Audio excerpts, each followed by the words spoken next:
Hello everybody, welcome back to Shatter Our Souls with Novaria. Today is the first ever breakdown of a character, Lyte MK from Dead Charge, an indie game built by a dear friend of mine. Anywho, Lyte MK as a character with abilities falls very closely to the robot archetype. Think cannons, think lemon launchers, charge shots, etc. Where he breaks that mold comes in the dash and melee strike abilities, which both feed into the assimilation aspect of the game as whole. Effectively, throughout the game, the character is forced to constantly recharge their battery. To run out of battery is to effectively die. Blow up, done, mission failed. So in that regard, Lyte MK must constantly find and eliminate enemies while pursuing the goal. And so throughout the storyline, you end up with multiple instances where the character itself is forced to go out of their way to heal or to repair the battery, just on a whim because that's what you're kind of left with. As far as the storyline of this character goes, within the tutorial, the main goal was to stop a robo-terrorist attack, which was stealing a nuclear device. We don't necessarily get information on what kind of nuclear device, only that there was one. The handler, or the individual in charge of the AI of Lyte MK at the time, had set the self-preservation for this mission to absolute minimum. Should Lyte deal with the problem, he will effectively be revered as a hero even if he dies in the process. Unfortunately, Lyte gets caught by an electromagnet, which of course leads to the issue of now what? Where do we go from here? And that kind of leads into the kind of middle of the game, the bulk of it if we will. There are 6 missions that all are within this period of time where the character is kind of stuck in limbo. It has a now maximum self-preservation because he's the only entity on this island that can stop the terrorist attack that is going to come about due to what happened earlier. But simultaneously is so damaged that he really can't do much without risking himself. This period of time, Lyte is set to maximum self-preservation. And generally speaking, I think that this was a fantastic way of going about it. See, I'm the type of player who, when I get into a game, it's like, okay, yeah, cool. I'm going to play one set of missions at a time. And for me, I noticed that as I got better at the game, one mission could take me up to an hour initially, but by the time I actually finished it and was done with it, I could beat most missions within about 2.5 to 4 minutes.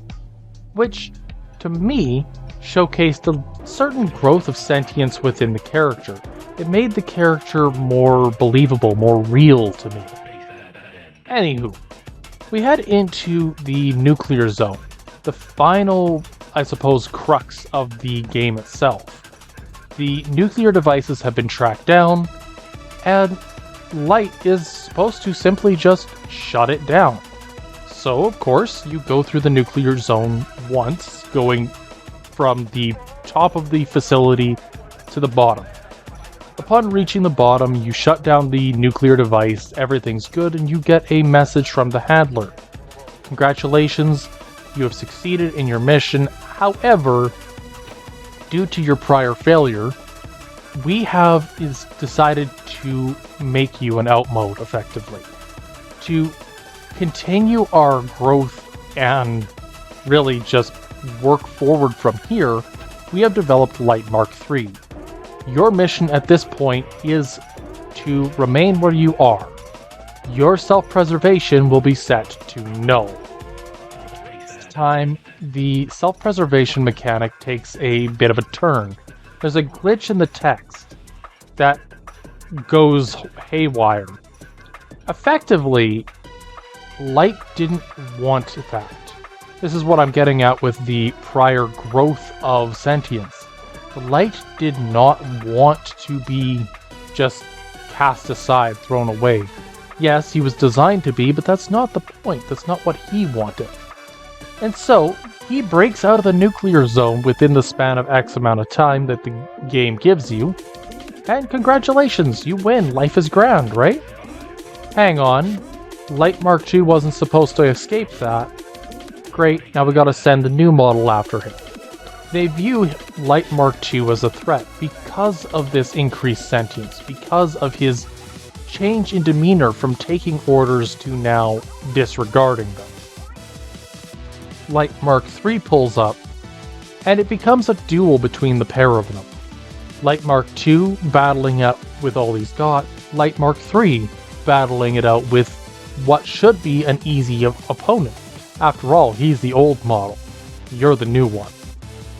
Lyte Mark III loses, and the how do I want to put it? The communication system of Mark III is used by Mark II to allow for a single transmission to get through. All it says is, I am coming home. Don't try to stop me. Now what I love about this character is that it leaves the door open for more. Lyte Mark II is effectively now a rogue.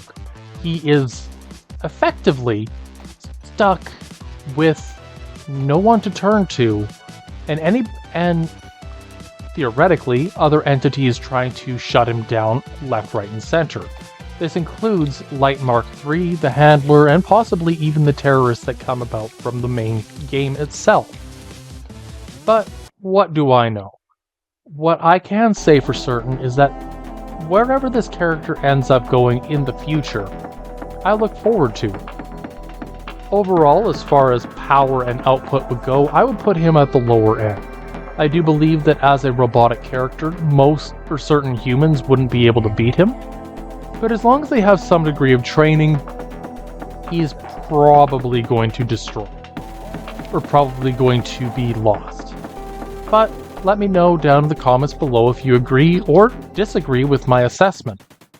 Until then, if you don't mind leaving a like, subscribe, and maybe checking in on some of the other videos of the channel, feel free to do so. Until then, I hope you all have a good one.